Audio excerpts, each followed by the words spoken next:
Bayer Leverkusen, qui réalise une saison, peut-on dire, et c'est la question que j'ai envie de commencer avec toi, Abdou, est-ce qu'on peut dire, pas un peu provoque, que en attendant la finale de l'Europa League qui va arriver mercredi prochain, est-ce que Leverkusen réalise une saison parfaite?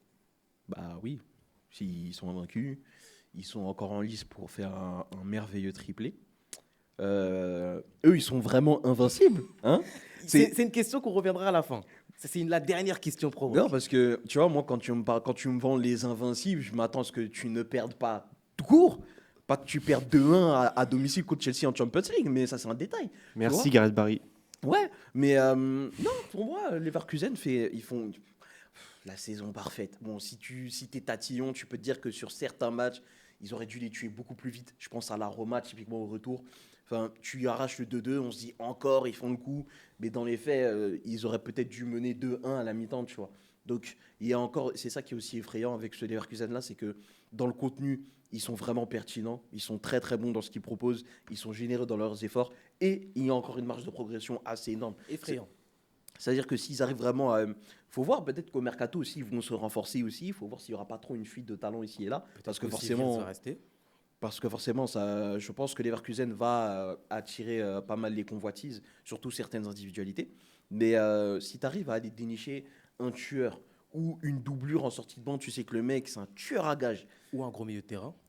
Non, le milieu de terrain, je pense que ça va encore, même si, ouais, peut-être pour une bonne doublure pour tu sais, un mec capable de challenger et Chaka et Palacios. Mais ouais, si tu arrives à aller chercher un tueur ou un mec en sortie de banque qui te fera quasiment. Je vais imaginer un petit peu. Si tu arrives à chercher, à trouver ton Brahim Diaz, franchement, c'est Leverkusen l'année prochaine. C'est limite, si je me demande pas. Limite, c'est un candidat à la Champions League. Limite. Bizarrement, il a mis Brahim Diaz. Bizarrement. Bah, il y en a qui, quand ils sortent du banc, ils sont efficaces. Et puis il y a Colomboigny avec le Paris Saint-Germain. Oh là là là là là là là. Déjà, il n'est pas titulaire depuis le 27 avril. Déjà. Oui, c'est pour ça qu'il sort du banc. C'est exactement ça. Mais, ce qui est bien avec les Leverkusen, c'est que c'est comme l'équipe Zeus. Tu sais, il y a le petit cocktail et tout. Sauf qu'ils affrontent pas Rayman à la fin. Voilà. Ils gagnent toujours. Mais maintenant, Imran, on parle souvent des joueurs offensifs. Wirtz, Grimaldo, Frimpong, Victor Boniface. Mais le Bayern est la meilleure défense de la boulie. Est-ce qu'elle ne serait pas là la force de cette équipe? Ouais, parce que la force de cette équipe, c'est qu'elle est capable de jouer de toutes les manières possibles et de défendre de toutes les manières possibles. Évidemment, le principe de base, c'est de défendre haut, c'est d'occuper la partie adverse du terrain. Cela se fait par du pressing, du contre-pressing à la perte du ballon avec la défense qui soutient le pressing des attaquants des milieux de terrain. On voit souvent un Jonathan Tah, un Koscielny capable de défendre en avançant, mais tu as une équipe de Leverkusen qui est aussi capable de faire bloc avec un 5-4-1, avec les pistons qui viennent se joindre à la ligne de 3 défenseurs. Et derrière, les consignes changent. Il n'y a plus de défense en avançant, c'est de la défense en couverture, un peu comme ce que faisait Tourelle à Chelsea avec Christensen qui couvrait absolument tout. Donc ouais, pour moi, c'est une équipe caméléon, c'est une équipe qui est capable de subir, c'est une équipe qui est capable aussi de pointer une dague, c'est-à-dire la récupération, ça part très très vite. Ah, on l'a vu face au Bayern. Non. En fait, le Bayer Leverkusen, c'est une équipe, tu auras beau savoir la manipuler, à un moment ou à un autre, tu vas avoir une part de concentration et derrière, tu vas prendre 3-4 buts, mais dans un laps de temps très court. Parce que cette équipe, c'est aussi une équipe de tueurs. Il a cité Brahim Diaz, il a cité Tourelle. Tu vas citer Ténard, toi aussi, dans ton analyse? Pourquoi faire eux, ils gagnent des matchs, hein, donc non, ça n'a pas lieu d'être. Eh, attention, hein, vous allez remporter la FA Cup. Oui, bah évidemment. Oui. évidemment. Oui, fais confiance. C'est pas oui. souhaitable, c'est pas souhaitable. Comme l'an dernier. Oui. Exactement. Doit. Vous allez empêcher City de faire le doublé. Triplé, c'est un peu dur à empêcher. Ouais, faut mais pas peut-être que. trop nous en demander, mais doubler peut-être. Moi, j'ai confiance en United. Ah Et ouais. et c'est grâce à ça que Ténard va encore rester la saison prochaine. Mais quel bonheur. Allons-y. Mais Bon, du vous coup, avez tu Pochettino, parlais hein. souvent de Koscielny. Est-ce qu'on est aussi sur le joueur phare en défense ou c'est vraiment une défense à 3 qui se correspond bien? Moi, je vais te dire oui, parce que je l'adore. Mais non, honnêtement, si on est un peu plus objectif, tu regardes cette saison, en tout cas pour ce qui est de ta charnière centrale, qui se compose donc de 3 joueurs à chaque fois, tous les défenseurs centraux qui ont été alignés, que ce soit plus ou moins régulièrement, ont tenu leur rang. Les 3 titulaires indiscutables, entre guillemets, sont Edmond Tapsoba, Jonathan Tah et Odilon Koscielny. Mais même un Pierrot Hincapié a énormément joué, Très polyvalent. que ce soit à gauche ou dans l'axe gauche de cette défense à 3. et tu constates que les trois ont montré énormément de solidité, ont été des pièces très importantes de ce football, très protagonistes, mais qui a quand même un socle ultra solide, avec cet axe à 3, mais aussi ce double pivot que chacun Andrich ou avec Palacios. Et pour revenir aux joueurs phares, je pense que le joueur phare, quand même, ça Wirtz. reste... oui, Wirtz, mais en défense, ça reste quand même Jonathan Tah. Pour moi, c'est lui le vrai symbole C'est le patron. de Leverkusen. C'est Il- le il l'a- patron, il l'a c'est le depuis super capitaine. longtemps. Il est là depuis très longtemps, comme vient de le dire Abdou. C'est celui qui incarne cette solidité. Physiquement, c'est un rock. Mais dans les faits, oui, moi j'adore Odilon Kosonou, qui peut aussi jouer à droite, qui est très polyvalent, qui est un joueur très propre. Bon, il s'était fait exclure contre le Mali, mais on a vu que quand il est Ça revenu n'a en rien finale... changé. Ça n'a rien changé. Déjà, Ça n'a rien changé. C'est on a vu que quand il est revenu en finale, une c'est bande un joueur d'idiots qui s'est fait extrêmement éliminer. propre. C'est un joueur qui est très solide aussi dans les duels aériens, qui a une bonne lecture du jeu. Et ça, c'est des qualités qui sont propres à Kosonou, mais aussi à tous les défenseurs, pas que centraux, mais tous les défenseurs, même tous les joueurs de Leverkusen. C'est une équipe qui est ultra complète. Alors oui, il y a une marge de progression, mais comme dans toutes les équipes. Mais la structure qu'on a cette saison, elle est déjà extrêmement convaincante. Mais Abdou, au-delà de l'exceptionnelle régularité que fait preuve Leverkusen, est-ce qu'il n'y a pas un peu d'irrationnel dans cette équipe? Toutes ces égalisations en fin de match, à la 90e, à la 98e, à la 99e, à chaque fois et tout le temps. Pas tant que ça avec Leverkusen, parce que finalement, si tu regardes la physionomie des matchs, à chaque fois, les égalisations, elles sont méritées. À chaque fois, c'est consécutif à des séquences ou des temps forts complets où Leverkusen domine, justement, et mérite d'avoir ce but-là à ce moment-là du match. Et en fait, ce qui est très, très fort, c'est que Leverkusen, physiquement, ils arrivent ils ont une empreinte physique sur l'ensemble du match que je trouve assez exceptionnelle. En temps normal, ça peut t'arriver de plonger un peu physiquement, voilà, 5-10 minutes sur 90. C'est pas un temps anormal, mais pour eux, c'est-à-dire que dans un temps faible, tu as l'impression qu'ils sont vraiment bien, et dans un temps fort, tu as l'impression qu'ils sont encore mieux. Donc, à l'arrivée, certes, les scénarios se répètent, mais juste, c'est des mecs qui restent calmes, qui attendent de trouver la faille, la brèche, parce que 93e, l'effort que tu aurais fait à la 15e minute, tu vas peut-être pas forcément le faire. Le pas d'alignement que tu vas faire pour créer le hors-jeu, peut-être que tu n'auras plus la lucidité pour le faire ou pour y penser. Et ils arrivent toujours à profiter de ces trucs-là. Donc, moi, ça ne m'étonne pas tant que ça venant de leur part. Après, moi, il y a un truc aussi sur ce Leverkusen que j'aime vraiment. C'est qu'en fait, dans la gestion de groupe, de façon générale, et c'est ce qui explique aussi le fait qu'ils arrivent à autant dominer physiquement, c'est que si tu prends un échantillon, par exemple, de allez, 13 matchs, sur 13 matchs, Xabi Alonso va conserver une structure, il va conserver son 11 titulaire peut-être 8 ou 9 matchs. C'est vraiment le 11 titulaire. Mais après, tu as cette part de 4-5 matchs où tu as d'autres mecs qui rentrent quand même dans le turnover. Donc, ils ont quand même 5 matchs. C'est quand même c'est pas quand mal. même costaud pour rentrer dans le rythme, pour rentrer dans le bain. Donc, à l'arrivée, tu as un groupe qui est extrêmement homogène sur le plan physique. Tu as un groupe qui est rodé. Tu as des remplaçants qui sont pertinents. En rythme. C'est ça en fait. Et finalement, la gestion de Xabi Alonso est vraiment à saluer. Parce que si tu arrives à autant égaliser, c'est que non seulement tu y crois, parce que tu leur inspires la confiance et tu as un flegme qui dégage beaucoup de calme, beaucoup d'intelligence, beaucoup de sérénité. T'as un coach qui est un ancien joueur qui a vécu des choses exceptionnelles, qui a vécu les deux plus belles ligues des champions de l'histoire, 2005 et 2014. T'as un mec qui est un cérébral, simplement, c'est pas la peine de bouder. Non, T'as- mais bon, il y a 99 qui existent, mais... Ouais. Bref. Du coup, Xabi Alonso. Oui. Non, pour revenir sur Xabi Alonso, en fait, son passif de joueur aussi explique tout l'apport qu'il peut avoir pour ces joueurs-là. Parce que c'est bien d'être un grand manager ou d'avoir été un joueur un peu mid. Mais quand tu es un joueur qui a autant touché l'excellence et qui a fait partie de grands clubs, qui a côtoyé d'aussi grands coachs. joueurs, qui a côtoyé d'aussi grands coachs aussi, ça aide quand même. Hein. Au bout d'un moment, C'est je veux bien, costaud. il y a de l'irrationnel, mais l'irrationnel, quand tu l'expliques, est-ce que c'est vraiment irrationnel? Je suis pas sûr. C'est vrai. Tu c'est pas sais, faux. Abdou, il y a une séquence qui illustre ton propos. Tu vois, il y a une image à l'entraînement qui a tourné où il y a Grimaldo qui tire des coups francs. Il est un peu en difficulté. Le gardien arrive à toutes les capter. Xabi Alonso lui dit juste 2-3 mots. simple. Et derrière, il te met un pétard en Il fait pleine juste lucarne. le geste de comment il devrait de toper. Mais oui. En vrai, tu devrais juste toper le ballon plutôt que d'essayer de le frapper De toute tout du façon, pied. quand j'ai vu Xabi Alonso délivrer des caviars à ses coéquipiers, c'est là que j'ai compris. Mais- Et juste après, comme par hasard, hein, une courbe magnifique, pleine de lucarne. Et c'est bien d'être un savant, c'est bien de connaître des termes tactiques absolument incroyables et parfois incompréhensibles pour le grand quelqu'un, public. Mais Xabi Alonso, ce qui fait de bien, c'est que ce mec-là, il est simple.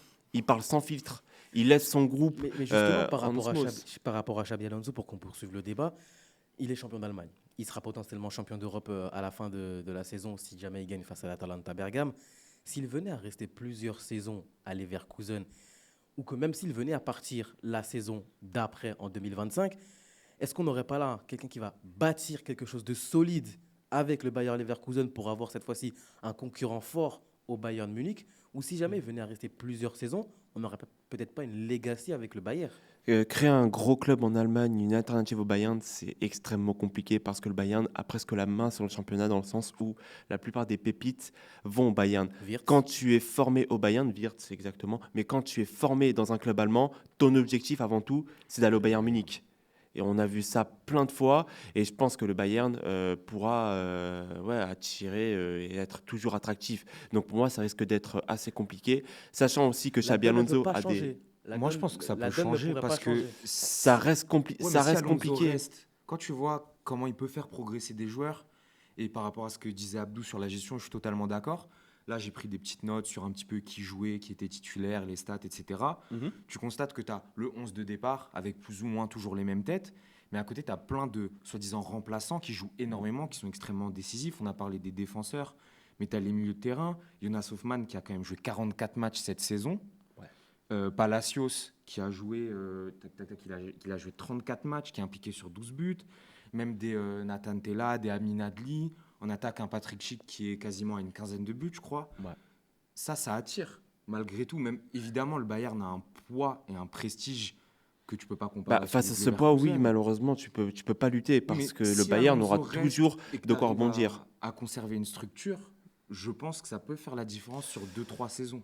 Oui, mais justement, est-ce qu'il va rester? Quelles sont les garanties que Ça, Leverkusen lui c'est la donnera? grande- Est-ce Cet que le été, mercato, il y aura il la va saison? rester. Cet été, normalement, Cet il été, restera. cet été, il restera. Ça, c'est officiel. Ouais, il l'a déjà dit. Mais l'année prochaine, est-ce que déjà il pourra faire la même chose? En tout cas, regagner un titre et faire un bon parcours en Ligue des Champions. Est-ce qu'il va pouvoir tirer la même énergie de ses joueurs? Est-ce qu'il n'y aura pas une cassure mentale comme ça arrive souvent chez les équipes championnes? C'est même arrivé à Liverpool. Liverpool qui fait 99 points la saison suivante. Derrière, malgré les blessures qui ont influé cette baisse de niveau, il y a aussi une coupure mentale à un moment ou à Je un peux autre. dire la même chose pour le Ça Bayern. dépend parce que c'était plus individuel du côté de Liverpool à ce moment-là. Ça dépendait vraiment de 2-3 joueurs finalement, même s'ils sont influents dans les résultats de l'équipe malheureusement. Mais par rapport à ce que tu soulignes, je suis pas trop d'accord avec toi. Moi, je pense que vu l'état du Bayern, déjà, tu le vois juste à la manière de chercher un coach. Au final, on partait sur un Thomas Tuchel va partir. Il va On va rester. chercher un coach. Il est beaucoup mieux lancé pour rester finalement aussi parce qu'il n'a pas les garanties apparemment pour pouvoir aller à Manchester United. Coucou Tim. Non, Tu vois, en fait, quand tu mets tout ça en place, quand tu alignes tous les faits, moi, je pense quand même que la saison prochaine, Leverkusen restera encore très compétitif et surtout, par rapport à la cassure, c'est pas un groupe qui a énormément gagné. C'est la première fois qu'ils gagnent la Bundesliga dans l'histoire du club. Potentiellement, c'est la première fois qu'ils gagnent, qu'ils font le triplé, qu'ils gagnent la Coupe d'Europe aussi. Donc, et c'est un groupe jeune. Donc, quand tu es jeune, tu as encore la dalle, tu as encore envie d'aller chercher d'autres choses. Alors, certes, tu ne pourras pas aller chercher l'Europa League une deuxième fois de suite, encore heureux. Mais tu vois, tu te dis, et si je faisais un back-to-back, au moins en Bundesliga? Après, la Coupe c'est d'Allemagne, envisageable. tu sais pas trop à quelle sauce tu seras mangé. Tu peux tomber sur une des trois, tu peux tomber face à un Bayern revanchard, t'en sais rien. Kaiserslautern. Mais, Ouais, en finale, mais, la semaine prochaine. au moins en Bundesliga, tu peux te dire, ok, certes, on a gagné, on a été invincible. Certes, très certainement que la saison prochaine, on va perdre, mais est-ce qu'on peut refaire le coup? Aujourd'hui, au vu de l'état de forme Oui. du Bayern, c'est l'objectif, c'est l'ambition que C'est doit avoir ça. Leverkusen. Pour aller plus vite, il reste 3 matchs pour Leverkusen. Il reste 3 mois. Il y a le match ce samedi face à Augsbourg. Ouais. Voilà, donc on ne sait jamais. Hein, peut-être que là aussi ils vont perdre. Hein, tout est possible. Oui. Non, mais La- ils vont pas perdre avant, ça y est, c'est fini. La finale, Attendez la saison prochaine. la finale de l'Europa League face à l'Atalanta Bergame et la du finale DFB Pokal. de la Coupe Attention d'Allemagne quand même face à au Bergamasque, Kaiserslautern. attention. C'est pas la Attention équipe à de la 2020. frappe que s'appelle El Bilatore. C'est tout ce que j'ai à dire. J'aimerais Car juste- il a éliminé Marseille. Mais Voilà. les mecs, c'est l'Atalanta. Oh là là. Mais Oh, mais faut vous faire allez, attention. attendez, vous allez me dire que ce même Atalanta n'a pas été fichu de battre la Juventus en finale de Coupe d'Italie, mais ils vont réussir à faire quelque chose au Leverkusen actuel. Et pourquoi pas? Et pourquoi pas? J'aimerais rajouter De un toute façon, truc. si c'est les tirs au but, ils n'ont pas perdu. Hein. Ça reste invincible. Hein. Ah, Ah, veut dire, tu ça veut vois dire l'équipe de France, elle n'a pas perdu la Coupe du Monde en 2022. Non, elle n'a pas perdu. Mais il y a une étoile en plus sur le maillot. On comprend pas pourquoi, mais on a. Voilà. J'aimerais Ça, ça rajouter veut dire un Manchester petit City aussi, truc. ils n'ont pas perdu contre nous. Quand? En quart de finale de LDC. Ah, dehors. Non, là, vous avez perdu. Les gars, il faut comprendre un truc aussi avec le Bayer Leverkusen, c'est il y a un aspect du jeu qui est fondamental, c'est la capacité à changer de rythme. Et sur quel aspect? Sur l'orientation du corps. Et ça, que ce soit avec Wirtz et surtout avec un joueur qui a énormément progressé sur ça, Granit Xhaka, c'est un instrument qui permet à Leverkusen de vite passer d'une séquence de possession entre les défenseurs où il y a généralement 3 gars qui essayent d'attirer la pression. Et dès qu'on touche un mec au milieu qui est orienté de profil et qui arrive à se retourner, derrière, ça part très vite et c'est généralement là que le rythme s'accélère. Alors, attendez, Et- Fabien Ruiz, hein, prends des notes. Et il y a beaucoup, et aussi surtout ce qui fait la force de Leverkusen, c'est que le joueur qui conduit le ballon, généralement Xhaka ou Wirtz, ils ont des solutions de passe. Tu as Hoffman, tu as Adli, tu as Boniface qui peuvent être servis, tu as les pistons aussi qui généralement restent très hauts. Les pistons ne participent pas beaucoup à la construction. Généralement, ils restent très hauts. Ils sont des solutions plutôt de dernier tiers. Et aussi, quand l'équipe elle est extrêmement serrée, elle est extrêmement dense, généralement, les pistons, ils viennent à l'intérieur. Et c'est ça aussi qui leur permet de faire des stats, c'est qu'ils créent des décalages intérieurs avec des appels souvent très bien sentis. C'est pour ça que Grimaldo, par exemple, il a énormément staté. C'est intéressant ce que tu dis, parce que tu as cité un milieu de terrain et je me demande quel club anglais il a quitté pour finir champion d'Allemagne. Voilà. Il a gagné un titre à Arsenal. Mais c'est aussi ça qui fait la force de Xabi Alonso. Parce que par exemple, Granit Xhaka, c'est excellent pour illustrer ce qu'on vient de dire. C'est que il était à Arsenal, qui a fait une très bonne saison l'an dernier, qui allait jouer la Ligue des Champions, qui a priori allait s'inscrire dans la continuité de ce qu'on a vu l'an dernier. Bon, c'est le cas. Ils gagneront pas l'APL, mais c'est le cas quand même. Ils ont fait une bonne saison. On sait jamais. Et tu te dis, sur le papier, pourquoi Granit Xhaka, qui était quand même un titulaire en puissance et un des tauliers de cette équipe d'Arsenal, partirait à Leverkusen? Parce qu'il a vu la lumière. Et au final, oui, et au final, c'est ça. Tu te dis que Xabi Alonso, ça a pu le convaincre. Le fait de redécouvrir le championnat allemand, vu qu'il était à Gladbach avant, ça a pu le convaincre. Et ça, c'est plein d'arguments aussi qui me font penser que ça peut attirer des joueurs. Alors peut-être pas de classe mondiale, ou en tout cas qui ne le seront pas au moment où ils arrivent, mais un Granit le devenir. Xhaka, c'est très très fort. C'était déjà très fort l'an dernier. Peut-être qu'on n'en avait pas parlé, mais moi je me disais quand il est parti, c'est une vraie perte pour Arsenal. Et Leverkusen a été énormément gagnant avec lui. Mais maintenant, Abdullah, la dernière question provoque. En cas d'invincibilité de Leverkusen à la fin de la saison, allez, 1er juin, Leverkusen est invincible. Est-ce qu'on mettrait ces invincibles devant ceux d'Arsenal? Ils sont déjà devant Mais c'est quoi Arsenal. cette question, évidemment? Mais en fait, regarde. Et l'agenda sur Arsenal Alors, au Big Five, il me Messieurs, dames, régale. bonjour. C'est Abdou pour vous servir. Nous allons remettre quelques petits faits en place concernant Arsenal. Premièrement, les Invincibles d'il y a 20 ans, 2003-2004, font 90 points en Première Ligue. Record sur une saison de Première Ligue. Saison d'après, Chelsea fait 95. Record battu, qui n'a pas tenu une saison. Deuxième fait, le Arsenal de cette saison de Mikel Arteta a plus de victoires que le Arsenal d'il y a 20 ans, ceux des Invincibles. Troisième fait, le Arsenal de cette saison, en ayant plus de victoires, aura moins de points que les Invincibles d'Arsenal. Donc à l'arrivée, Arsenal ne serait-ce pas une énorme blague? Non, oui. parce que quand on y réfléchit, City joue le triplé, son concurrent c'est Arsenal. Manchester United joue le triplé, son concurrent c'est Arsenal. Chelsea joue la Première Ligue record, son concurrent c'est Arsenal. Au bout d'un moment, il faut se poser la bonne question. Qu'est-ce que ce club, sinon un grand sketch? Je vous laisse me répondre. Donc c'est plus grand, Imran. Bah oui, c'est plus grand. Largement. Il y a C'est pas... sur toute une saison, gros. Un Sur triplé toute une invincible. saison. Arsenal, ils ont laissé tomber en 2004 la Cup, la Carabao Cup et surtout la Ligue des Champions. Alors qu'il y avait vraiment le boulevard. Ouais. Elle devait être pour. Oui, la Ligue des Champions, s'ils passent Chelsea, ils affrontent Monaco. Et je pense que Monaco, Arsenal, ils les battent.